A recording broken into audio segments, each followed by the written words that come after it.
친구들 안녕. 좋아. 오늘 한국사 9강이다. 오늘은 삼국의 발전과 경쟁 세 번째 시간이야. 우리가 첫 번째 시간에는 백제 전성기를 다뤘고 두 번째 시간에는 고구려의 전성기를 다뤘어. 백제 위기로 이었지. 그리고 오늘은 바로 세 번째 신라에 대해서 다뤄볼 예정이다. 드디어 신라도 중앙집권 체제를 정비해 나가는 내용을 해볼 건데 그래서 오늘은 지증왕 그리고 지증왕과 버풍왕에 대해서 이야기를 해볼 예정이다. 그리고 우리가 건국대공을 좀 잊고 있었던 왕국 있지? 가야 연맹에 대해서도 한번 공부를 해볼 거야. 가야 연맹이 어떻게 변화했고 어떠한 성장 과정을 겪었는지에 대해서 배워볼 예정이다. 교과서는 34페이지와 35페이지가 되겠어. 필기하면서 들으렴. 자, 복습을 해보자. 삼국은 지겹지 이제 작은 영토 약한 왕권 빈약한 시스템에서 점점 더 성장해서 중앙 집권 국가로 발전해 나가는 과정을 겪고 있었어. 고구려 같은 경우에는 누가 공격했니? 맞아. 오늘 이번부터는 좀 복습할 때 이걸 가리고 복습을 해야겠어. 이거 맨날 띄워놓고 복습을 하니까 여러분들이 나 다 알지 이렇게 생각하지만 막상 이렇게 했을 때 여러분들 모르는 친구 많을 거야. 선생님 딱 물어봤을 때 속으로 딱 대답을 할 수 있도록 해. 그 졸본에 건국한 사람 누구? 고구려? 빨간색으로. 누구? 주몽. 그지? 고구려의 기틀을 달았던 사람은 누구? 옥저를 정복했지. 이 사람 누구? 태조왕. 자, 백제를 건국했던 사람 위례성에 건국했지. 누구였니? 운조왕. 자, 그리고 국가체제를 정비했던 관직, 관등, 율령 만들고 막 목지국 정복하고 했던 사람 누구야? 이 사람 고이왕 되겠습니다. 자, 기억하고 있지? 넘어가도록 하겠습니다. 그래서 동명성왕, 주몽이 건국했고 태조왕 때 옥조를 정복하는 등의 중앙 집권화가 시작되었다. 이런 거 여러분들이 체크해주면 좋겠습니다. 자, 넘어가서 온조가 건국했다. 온조는 어디에 건국했니? 백제를 무슨 성? 옛날 이름으로 위례성, 요즘 이름으로는 풍납토성이 되겠지. 자, 마을의 소국들을 병합해서 고이왕은 목지부터 정복하고 관직, 관등, 그리고 법이라고 할 수 있는 이것을 정비했지. 이것이 무엇이니? 법. 옛날 말로 뭐야? 그래, 율령. 율령을 고이왕 때 실시했다. 이런 거 여러분들 반드시 체크해놔라. 어때? 가리고 하니까 조금 복습하는 게 좀 색다르지 않니? 너희들 스스로 잘 하고 있다고 물론 선생님도 생각하지만 기억이 잘 안 났던 친구들이 있을 거야. 이게 가리고 하는 김에 좀 확실하게 이번에 공부할 수 있도록 하자. 자, 신라 같은 경우에는 이렇게 고구려랑 백제보다 조금 더졌지. 그래서 같이 박해꽃을 때 건국이 되었지만 조금 애매한 상황을 겪으면서 매물 마립간 때까지는 발전이 지지부진했다. 왜? 지리적인 이유 때문에. 그지? 기억나지? 박석김 씨가 교대로 왕을 했었고 왕후를 굉장히 독특하게 사용했었어. 혹시 기억나니? 이거 굉장히 중요하다고 이야기했는데 신라만의 독특한 거. 귀인, 제사장, 연장자, 그리고 대군장이라는 뜻을 갖고 있는. 좋아.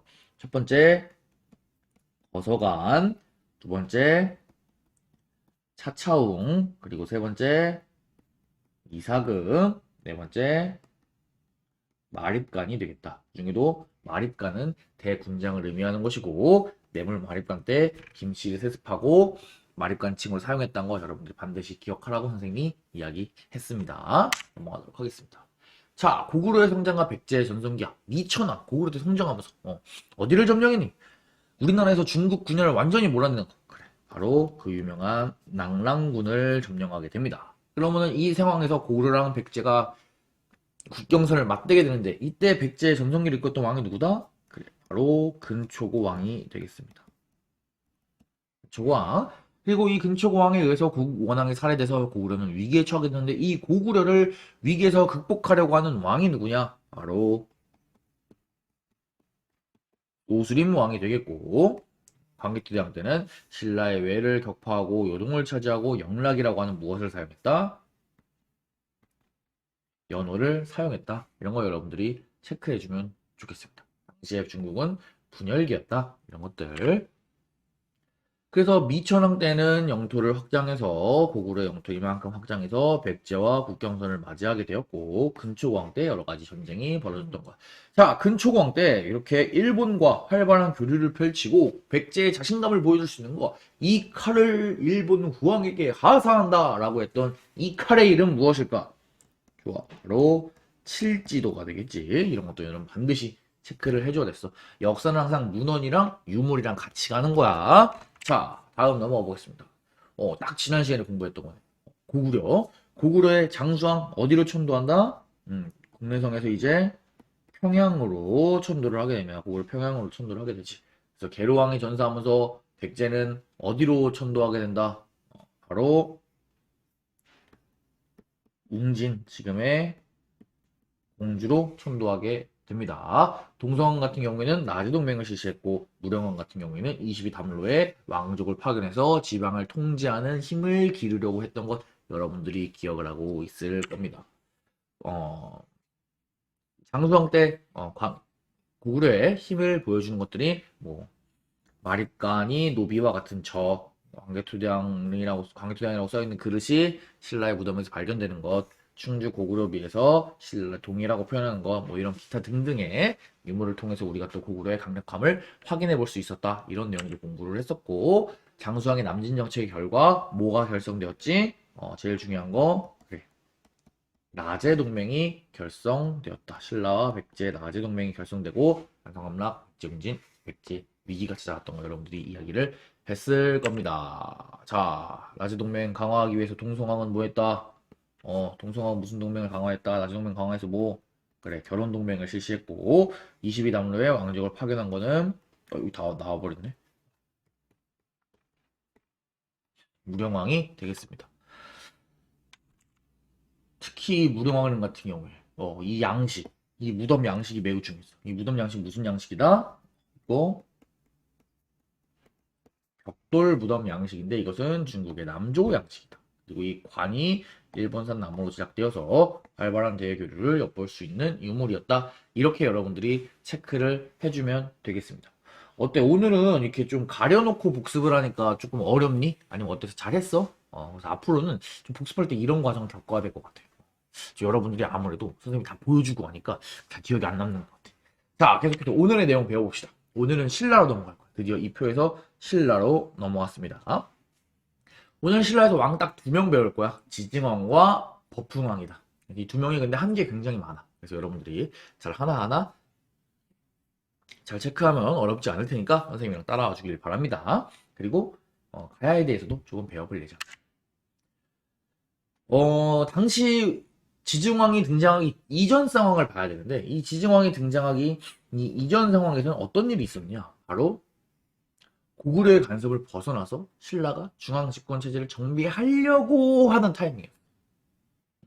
그 전까지는 신라가 고구려 아래에 있었잖아, 그지? 뇌물마리간 때만 해도 막 노비와 같은 막 이렇게 하고 막 동이 막 이렇게 표현되고 막 그랬었는데 이제는 고구려의 간섭에서 벗어나서 신라도 뭔가 중앙 집권 체제를 하려고 하고 있는 와중에 등장하는 왕이 지증왕이야. 이해되지, 얘들아? 지증왕이 어떤 식으로 중앙 집권 체제를 정비하고 왕권을 강화해서 신라를 발전시켰는지 알아보도록 합시다. 지증왕 벌써 6개나 나왔어. 우리가 했던 것 중에 제일 많이 나온 것 같은데, 그지? 중앙 집권을 위해서 많은 노력을 했다. 첫 번째, 왕칭호, 신라 사용, 순장 있는데 뭐다? 자, 자세하게 살펴보도록 할게. 원래 신라에서는 국왕의 칭호가 여러 가지였지. 거서관, 차차웅, 이사금, 마립간. 근데 드디어 지증왕 때 뭘 사용하기 시작했다? 왕을 사용하게 되는 거야. 우리가 교과서에 뇌물왕이라고 나오지만 그냥 편의상 뇌물왕이라고 쓴 거고 원래는 김뇌물의 그 정식 명칭은 뇌물마립간이지. 그것처럼 이제 지증왕 때에 이르러서야 다른 나라도 다 쓰는 왕이라고 하는 칭호를 사용하는 거야. 그만큼 왕의 권력이 강화됐다. 이렇게 체크하면 좋을 것 같아. 자, 그 다음 두 번째. 국호도 신라를 사용하기 시작한다. 원래는 지난해 사로국이었는데 이제는 나라의 이름을 신라로 빵 확정 지어버리는 거야. 신라의 의미가 뭐냐? 왕의 덕이 나날이 새롭고 넓은 영역을 망라한다. 그만큼 왕의 권력이 세지고 신라의 영토도 확장되고 강화되었다는 걸 의미하는 거지. 그런 자신감에서 아마 국호를 신라로 바꿨을 거야. 자, 세 번째, 순장을 금지했다.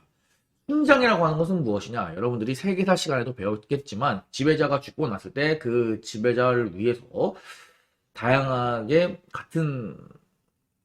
사람들을 같이 묻어준 거야. 산 사람을 이렇게 죽여서 묻든가 아니면은 살아있는 채로 묻던가 해서 이렇게 사람이 죽었을 때 그 사람을 위해서 노비나 이런 사람들을 같이 묻어주는 아주 잔인한 풍습이라고 할 수 있지. 그런데 그런 풍습을 이제 금지시킨 거야. 좀 더 선진화되고 있다고 봐야겠지. 그지? 사람의 목숨을 소중히 여길 줄 알고. 자, 그 다음에 네 번째, 우경을 실시했다. 우경은 뭐니? 소로 농사를 짓는 거야. 그만큼 신라의 경제력도 좀 발달해 가고 있다. 이런 식으로 여러분들이 체크하면 좋겠습니다. 굉장히 많은 일을 했지. 자, 다섯 번째, 지방의 지방관을 파견했고, 그러니까 그만큼 왕의 권력이 지방으로 뻗어나간다. 뭐 이런 내용. 그리고 우상국을 정벌했다. 이런 내용도 있는데, 자, 신라가 파견했다는 지방관. 여기에 신라, 지금의 강릉 지역으로 파견한 지방관 이름이 바로 이사부라고 하는 사람이었어. 이 이사부를 파견해서 우산국을 정벌한다. 이 우산국을 정벌하는데 그 의미가 뭐냐? 우산국은 지금의 울릉도. 근데 여기 울릉도에 속해 있는 섬이 뭐야? 독도지. 그래서 이미 신라 지징왕 때 우리나라가 이사부를 통해서 우산국을 정벌함으로써 독도가 이때 우리나라 영토로 편입되었다. 이런 거 여러분도 반드시 체크를 해놔야겠지. 신라 이사부. 그래서 아직도 강릉이랑 삼척 이쪽이 이사부가 있던 곳이야. 이쪽 동네에 가면은 이사부 축제라는 게 있어. 그래서 이사부 축제에서 막 이렇게 이사부가 타고 갔던 배 이런 거. 선생님, 이사부가 타고 갔던 배에 왜 사자가 그려져 있죠? 왜 사자가 앞에 있는 거죠? 이렇게 생각하는 친구 있을 거야. 그리고 눈썰미가 굉장히 좋은 친구야. 왜냐면 이 사자는 사실 이사부의 그 설화랑 관련이 있어. 이사부에 관련된 역사 기록을 한번 읽어보도록 할게. 우산국을 정벌하는 내용이야. 자, 지징왕 13년 여름 6월에 우산국이 항복해 와서 토산물을 공물로 바치기로 했다. 드디어 우산국을 정복했나봐. 그 내용을 자세히 살펴보니 우산국은 강릉의 정동쪽 바다에 있는 섬이며 혹 울릉도라고 부르기도 한다. 땅은 사방 백리인데 지형이 험한 것을 믿고 여태까지 항복하지 않았었다. 그래서 이사부가 강릉의 지방관이 되어서 이르기를 우산국 사람들은 어리석고 사나워서 힘으로 복속시키기는 어렵지만 왜 바다에 사는 사람들이 좀 이렇게 힘이 세잖아, 그지? 하지만 꾀로서 복속시킬 수 있다라고 했대. 그래서 이에 나무로 사자를 많이 만들어서 배에다가 나눠 싣고 그 나라의 해안에 이르러서 거짓으로 하기를 너희가 만약에 항복하지 않으면 이 사나운 짐승을 풀어 밟아 죽이겠다라고 하니 그 나라 사람들이 두려워하며 곧 항복하였다라고 하는 이야기가 있대. 이서부라고 하는 사람이 아이디어를 잘 썼나 봐. 아무래도 울릉도 사람들은 섬에만 살다 보니까 사자를 실제로 본 적이 없을 거 아니야, 그지? 근데 사자 인형, 나무로 된 사자가 있으니까 뭔가 엄청나게 무서운 존재라고 생각을 했겠지. 그래서 그 사자를 이용해가지고 우산국을 정벌했던 이사부의 이야기. 뭐 사자 내용도 재밌지만 우리는 지증왕 때 우산국을 정벌했다. 그래서 우산국이 우리나라 영역으로, 우리나라 역사로 들어왔다. 그게 바로 독도다. 이런 거 여러분들이 체크해주면 좋을 것 같습니다. 자, 지징왕 다음에는 법풍왕이 등장한다. 이 법풍왕은 어떤 일을 했는지 네 가지 한번 알아보도록 하겠습니다. 자, 먼저 법풍왕은 율령을 반포한다. 고구려의 소수리왕, 백제, 고이왕, 그리고 신라는 법풍왕 때 법을 반포했던 것. 그리고 병부라는 것을 설치해서 병사들을 장악해서 군사대 지휘권을 장악했다. 이런 거 체크해주고, 자, 법풍왕 하면 또 중요한 게 바로 불교를 공인했지. 불교를 공인한다는 거는 백성들의 마음을 하나로 묶는다는 것도 있지만 좀 왕권을 강화하는 거랑도 경우에 따라서 연결지을 수 있는데, 왜냐하면 당시에 신라에서는 신라의 토착적인 그런 종교들을 많이 믿고 있었어. 근데 그러한 상황에서 왕이 주도적으로 새로운 종교인 불교를 공인하고 불교를 육성한다는 거는 이런 기존의 세력을 갖고 있는 귀족들이랑은 조금 대립되는 걸 의미하잖아, 그치? 근데 만약에 여기서 왕이 승리해서 불교를 믿을 수 있게 되었다라고 하는 건 그만큼 왕권이 강화되었다는 걸 의미하는 거야. 그래서 여기서 불교 공인은 뭐 백성들을 하나로 묶고 왕권도 그만큼 강화했다, 이런 의미가 있는 거지. 자, 그런데 신라의 불교 공인은 또 이게 얘기가 재밌어. 바로 이차돈이라고 하는 사람이 있는데 이 사람이 순교, 종교를 위해서 목숨을 버리는 그런 이야기가 전해져 내려오는데 아주 흥미롭다. 이거는 이차돈 순교비라고 하는 신라 경주에서 발견된 비석인데, 이 비석에 보면은 이차돈의 내용과 이차돈의 모습이 나와 있어. 보면은 그림이 이렇게 있는데 잘 안 보여서 선생님이 갖고 왔어. 보면은 이차돈의 머리가 떨어져 있고 목이 잘려서 머리 위에서 하얀 색깔 피가 샥 쏟고쳐 내리고 하늘에서는 꽃비가 내리고 있는 거 여러분들이 확인할 수 있을 거야. 선생님 이게 도대체 무슨 얘기예요? 이차돈이 종교를 위해서 목숨을 바친 것까지는 알겠는데 그림이 되게 특이하네요. 이렇게 생각할 수 있어. 그 내용 한번 사료학습 해보도록 하겠습니다. 좀 길지만 재밌으니까 옛날 얘기 듣는 식으로 읽어봅시다. 법흥왕은 불교를 공인하려 했으나 귀족의 반대로 쉽지가 않았다. 이때 한 사람이 왕 앞에 나오니 그 사람이 이차돈이었다. 임금의 어를 우러러 쳐다보고 엎드려 임금에게 천천히 아뢰었다. 보잘것없는 제가 임금께서 큰 뜻을 갖고 계신 듯 합니다. 중략. 폐하께서 만약 불교를 일으키고자 하신다면 청하건대 신이 거짓으로 왕명이라고 해서 왕께서 절을 지으려 하신다 라고 하겠습니다. 그러면 신하들은 반드시 가날 겁니다.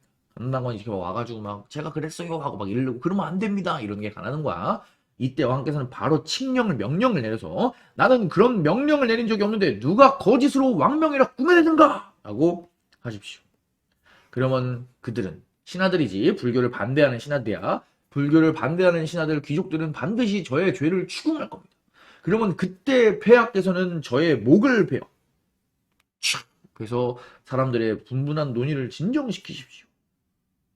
뭐 여기서는 뭐 왕이 뭐 어떻게 그럴 수 있냐 뭐 이차도는 뭐 아닙니다 저를 목을 베야 됩니다 뭐 이런 내용을 했겠지. 자 결국에 둘이 짜서 이차돈이 거짓으로 왕이 절을 지으려 합니다 라고 해서 절을 짓는 공사를 했어. 그러니까 신하들이 와서 이차돈이 저거 절 짓는데 진짜 절 짓는 겁니까 전하 이렇게 물어보니까 이제 버풍왕이 뭔 소리야 나는 절 지으란 말 안 했어 누가 거짓말 치는 거야 이차돈 너냐 너 죽어 하면서 촥 목을 벤 거야. 자 이 목을 베자 이차돈의 목을 베자 목이 잘린 곳에서 피가 솟았는데 그 빛깔이 우유처럼 휘었다. 흰 피가 그냥 촥. 또한 꽃비가 내리고 땅이 흔들리고 꽃비가 막 촥. 이거 막 땅이 막 흔들리고. 어때? 정말 알 수 없는 일이 벌어진 거지. 사람들이 이걸 보고 막 무서워. 막 어떻게 사람이 목이 막 하얀 피가 나고 막 꽃비가 내리고 막 땅이 막 지진다고 막 너무 무섭다라고 생각해가지고 다시는 불교를 헐뜯지 않았다. 그래서 이런 2차돈의 순교를 바탕으로 버풍왕이 불교를 받아들일 수 있었다 라고 하는 얘기가 여러 개의 책에 전해 내려오고 있어. 선생님이 이 내용을 조금 여러분들 알기 쉽게 좀 편집해가지고 갖고 온 사료다. 뭐 이게 전부 다 진실은 아니겠지. 근데 어찌되었든지 간에 버풍왕 때 귀족들과의 마찰로 인해서 불교를 공인하기가 어려웠는데 그러한 상황에서 이차돈이라고 하는 사람의 노력으로 버풍왕이 어느 정도 그거를 극복해낼 수 있었다. 뭐 이 정도는 사실일 거야. 우리 항상 사료를 읽을 때 그런 부분들을 해석해야 된다는 거 잊지 마라. 자, 버풍왕 때 그래서 불교를 공인했고 그 다음에 또 연호도 사용했어. 우리 광개토대왕 고구려 때 할 때 연호 뭐였니 얘들아? 강력한 왕을 상징하는 거지. 내가 짱이다.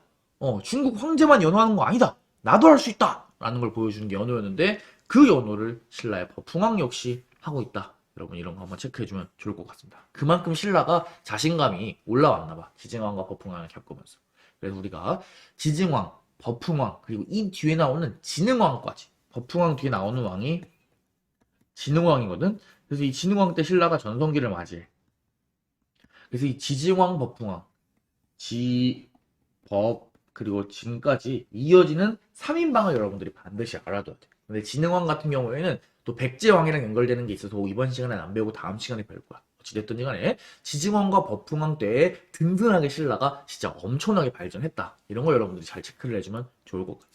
자, 신라에 대한 내용은 이 정도 하고 오늘은 가야에 대한 이야기를 좀 더 하고 수업을 마치려고 합니다. 자, 가야. 우리가 이전까지 가야 공부했던 내용은 김수로가 그 구지가 할 때 아홉 천장에 올라가서 거부가 머리를 내밀어라 머리를 내밀지 않으면 구워 먹으리 뭐 이런 노래를 불러가지고 이제 그 괴짝이 내려왔는데 괴짝에서 알이 6개 나와서 그중에 첫 번째 알이었던 김수로가 금관가야를 세우고 나머지 5개의 알의 사내 아이들도 각각 나라를 세워서 이 6개를 묶어서 우리가 가야 연맹이다 여기까지 공부를 했었고 그 다음에 또 잠깐 뇌물마랫간과 광개토대왕 할 때 뇌물마랫간대 그 외가 신라에 쳐들어왔을 때 신라에서 제발 도와주세요 해서 광개토대왕이 내려와가지고 병사들을 시켜가지고 신라에 들어온 외를 물리쳤다.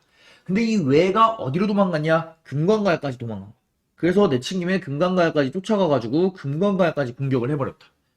여기까지 우리가 공부를 했을 거야. 그래서 이때 금관가야가 쇠퇴하기 시작해. 그래서 사실 가야 연맹이라고 했잖아. 그래서 전기 가야 연맹, 초창기의 가야 연맹의 중심국은 김해에 있었던 금관가야였어. 김수로가 세웠던 그 금관가야야.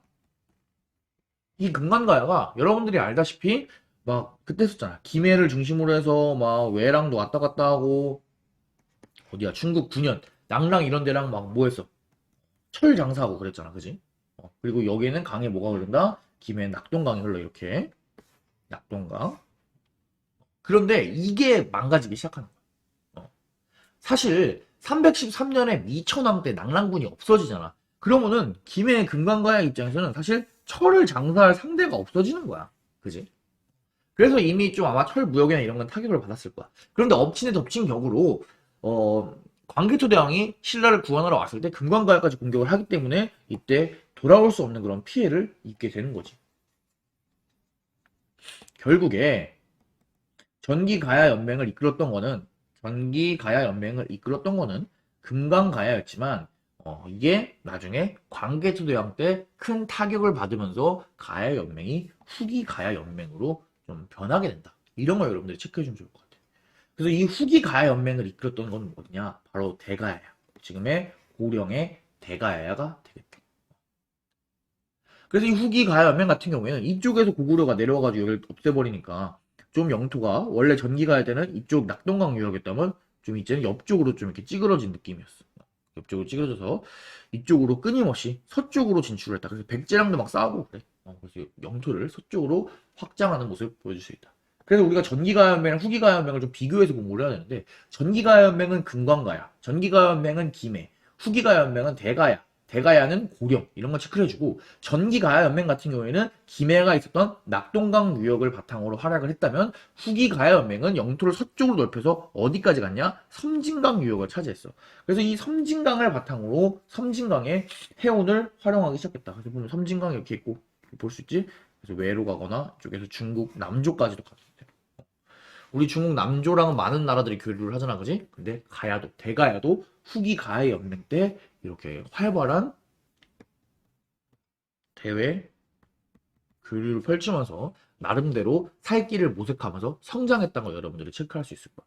그래서 어떤 것까지 있냐면은 이게 뭐냐면은 대가야의 톡인데 대가야의 톡에 보면은 옆에 여기에 뭐라고 써 있냐면 너희들 잘 보일지 모르겠지만 지워줄게 여기 뭐라고 써 있니?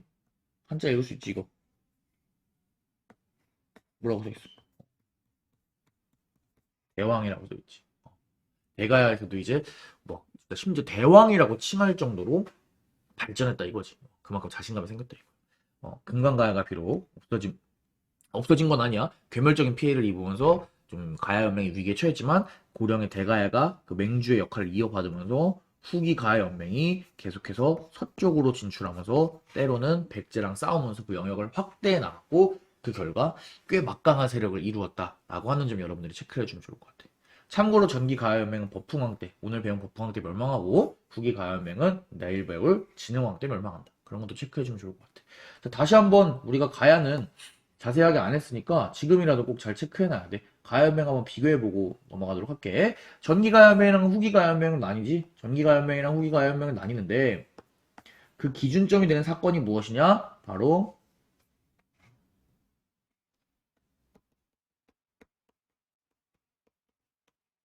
광개토대왕이 신라 구원하는 게 기준이었어. 그지?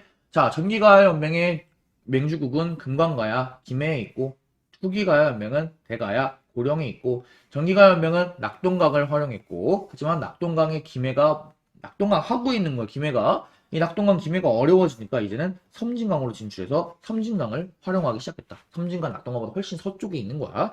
자, 전기가야연맹은 버풍왕 때 그러니까 금관가야는 버풍왕 때 멸망했고 후기가야연맹은 대가야는 진흥왕 때 멸망했다. 이거 좀 헷갈릴 수도 있는데 금관가야가 버풍왕 때 멸망하고 대가야가 진흥왕 때 멸망한 거야. 맞지? 그 차이점 잘 체크를 해둬라. 그래서 대가야 같은 경우에는 또 외랑하고 또 남주랑 대외교류하고 꽤 잘 나갔다. 이런 거 여러분들이 체크해주면 좋을 것 같아. 응. 자, 그래서 오늘 배운 내용 신라의 성장과 삼국의 성장과 경쟁 세 번째 시간이었지. 고구려의 영향력을 벗어나서 중앙집권 체제를 정비해 나가는 신라의 모습을 볼 수 있었어. 대표적으로 지증왕, 왕, 신라, 지방화 파견, 우상국정복 등의 많은 일들을 했었고 그 뒤를 이어서 버풍왕은 율령도 반포하고 불교 동인하고 연호도 사용하고 금관가야도 정복하고 뭐 많은 일들을 했지. 이 두 개를 거쳐서 그 다음번에 왕인 진흥왕 때 신라가 전성기를 맞이하게 되고 진흥왕 때 이르면 백제도 신라, 고구려도 감히 신라를 얕볼 수 없을 정도의 강대국으로 신라가 거듭 태어나게 된다. 자, 가야연맹 같은 경우는 우리가 전기가야와 후기가야로 나눠야 되는데 전기가야는 금강가야 김해, 낙동강 유역, 대가야는 고령 중심, 후기가야연맹, 섬진강 진출 이렇게 체크해주면 좋을 것 같아. 그런데 안타깝게도 이 전기가야연맹도 후기가야연맹도 가야연맹으로 남아있었지 하나의 국가 체계로 이어지는 중앙 집권은 이루지 못했다라는 것까지 여러분들이 한번 체크를 해주고 넘어가면 좋을 것 같아. 그래서 선생님이 계속해서 가야연맹이라고 하는 단어를 쓰는 거야. 오케이. 자, 그럼 수고 많았다. 다음 시간에 신라의 전성기에 대해서 공부를 해보도록 합시다. 정말 수고 많았습니다. 안녕.